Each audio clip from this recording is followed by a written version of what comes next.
Well, this week, President Obama has launched a major push to reform the country's criminal justice system. On Monday, he granted clemency to 46 men and women facing extreme sentences, in some cases life in prison, for nonviolent drug offenses. Tomorrow, he's set to become the first sitting president to visit a federal prison. On Tuesday, Obama described what he called a, quote, broken system in an address at the NAACP's annual convention. The United States is home to 5% of the world's population, but 25% of the world's prisoners. Think about that. Our incarceration rate is 4 times higher than China's. We keep more people behind bars than the top 35 European countries combined. And it hasn't always been the case, this huge explosion in incarceration rates. In 1980, there were 500,000 people behind bars in America. 500,000 people in 1980. I was in college in 1980. Many of you were not born in 1980. That's okay. I remember 1980. 500,000. Today, there are 2.2 million.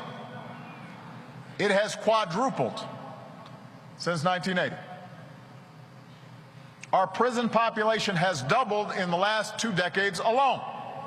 In President Obama's call for an overhaul of the criminal justice system, he also emphasized that the vast majority of prisoners will eventually be released and need more programs to help them reenter society and to remove barriers to employment and voting. This week, House lawmakers are holding hearings on the Safe Justice Act, which could accomplish some of these goals. It was introduced by Republican Congressman Jim Sensenbrenner and Democrat Bobby Scott. On Tuesday, Obama recognized this bipartisan effort.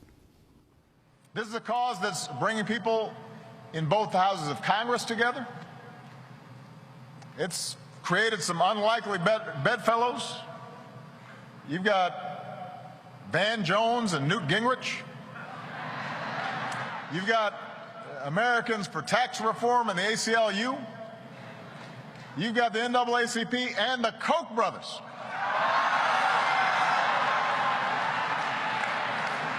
No, you got to give them credit. You got to call it like you see it. Well, for more, we're joined by 3 guests who got a shout-out from President Obama there and are at the center of this push to make the criminal justice system more fair. In Boston, Van Jones is joining us. He's president and co-founder of Cut 50, a national bipartisan initiative to reduce the U.S. incarcerated population by 50% over the next 10 years. He was President Barack Obama's Green Job Czar in 2009 and founded Green for All. He's also a CNN political commentator. In Wichita, Kansas, we're joined by one of those unlikely bedfellows to whom President Obama referred. Mark Holden is senior vice president and general counsel for Koch Industries, where he's a close advisor to its leader, Charles Koch. Koch Industries is a supporter of the criminal justice group called the Coalition for Public Safety. And we're joined in Boston by Shaka Senghor, who shot and killed a man in 1991. At the age of 19, he went to prison for 19 years, 7 of which he spent in solitary confinement. He's used his experience to inspire and motivate others to understand the causes of youth violence. We welcome you all to Democracy Now! Van Jones, let's begin with you. Can you react to President Obama's speech yesterday? What you found was most cutting edge about what he said? Did anything surprise you? And what you're doing? Well, first of all, it's just really good to be here. It's good to be back. I haven't been with you for a couple of years, Amy, so I always love coming on the show. I also just want to say that I thought the president's speech was courageous, but it wasn't as courageous as it might have been even 2 or 3 years ago. We are in the middle of a very rare convergence. Both political parties, Republicans and Democrats, were stuck on stupid for 30 years, chasing each other off a cliff to put more and more people in prison. The way you showed you were a smart politician was you tried to one-up your opponent on how many people you wanted to put behind bars for petty offenses. And so 3 strikes and you're out, 2 strikes and you're out, just, hey, if you're black, you're out. That became politics for both parties. Bill Clinton was a mass incarcerator. Let's not forget that. Suddenly, over the past few years, building momentum in both parties. You have both parties saying this was a mistake. This was a catastrophe for America. We now have 2.2, 2.3 million people behind bars. So the president giving the speech is very inspirational, but let's be clear. You have Republican governors from Rick Perry in Texas, who's been closing prisons. You have Republican governors like Kasich in Ohio, Deal in Georgia, who have been closing prisons and giving very similar speeches. You now have 5 bipartisan bills with Rand Paul and Cory Booker coming together, Sensenbrenner and Bobby Scott in the House coming together, right wing, left wing coming together saying we got to go a different direction. So next week, when the Safe Justice Act, I say it again, the Safe Justice Act finally gets a little bit of daylight and some hearings in the House, I believe you're going to see a remarkable thing happen in D.C. Democracy might actually work for the people instead of the powerful, because even the top of the Democratic Party, the top of the Republican Party, and the base of both parties is tired of mass incarceration. And Mark Holden, General Counsel for Koch Industries, has this been a catastrophe? Why is Koch Industries getting involved in this? And talk about your own experience with the criminal justice system. Yeah, good morning. Thanks for having me here today. And well, Koch's been involved for many years now, and it all comes down to at the outset that really what we're trying to do is to help people improve their lives, by removing obstacles to opportunity. Charles Koch and David Koch are classical liberals who believe in expansive individual liberties in the Bill of Rights and limited government.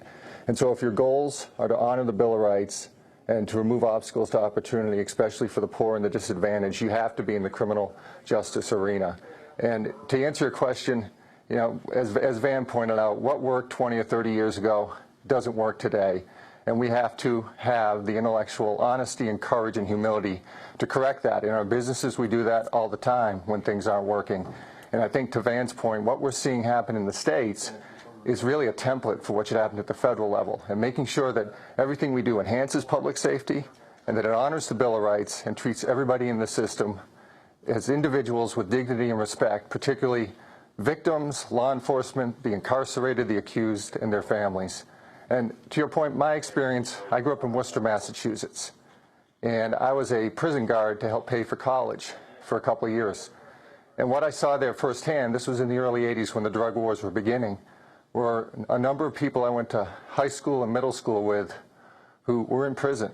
And these were kids who were poor, who didn't have family support, who made mistakes, who got hooked up on drugs and then got in a cycle of despair, and it led them, some of them to a life of crime. A couple of them are in life in prison now because they made more and more mistakes. And so what I think we're seeing across the country and from the left and the right, and we're proud to be part of the Coalition for Public Safety, is people coming together and realizing what worked 20 or 30 years ago, if it worked ever, isn't working now. And it's morally, constitutionally, and fiscally the right thing to do to reform our criminal justice system. Shaka Senghor, can you talk about your own experience and what you are pushing for today? You spent 7 years in solitary confinement? Yes, I was incarcerated at the age of 19. When I entered the prison system, I walked into a very brutal, volatile environment. And from the onset, there was no rehabilitative tools in place. And so, like many of the young men I got incarcerated with, I got caught up in the day-to-day realities of prison life or survival. And unfortunately, I landed in solitary confinement multiple times, and the longest stint was 4.5 years straight. And it was in that space that I actually discovered my own humanity and figured out kind of some of the root causes to why so many of the young men from my community landed in prison. And it was in there that I began to write and journal and kind of think about what are some of the steps we can take to ensure that young men and women aren't being hurted in the prison, and if they are incarcerated, what are some of the things we can do to ensure that once they return to society, that they have a fighting chance of getting back on their feet, becoming contributing members to society, and as assets as opposed to liabilities. And unfortunately, the brokenness of our system hasn't set the platform for that to take place. And so the thing that I advocate for, most importantly and first for us, to be honest about what has happened in American society to land so many young, poor men and women in prison in the first place. And one of the greatest examples that I use is that when I walked out of prison, I went into a school in the inner city of Detroit and began mentoring. And what I noticed about the school, that it was in worse condition than any prison that I had ever been in.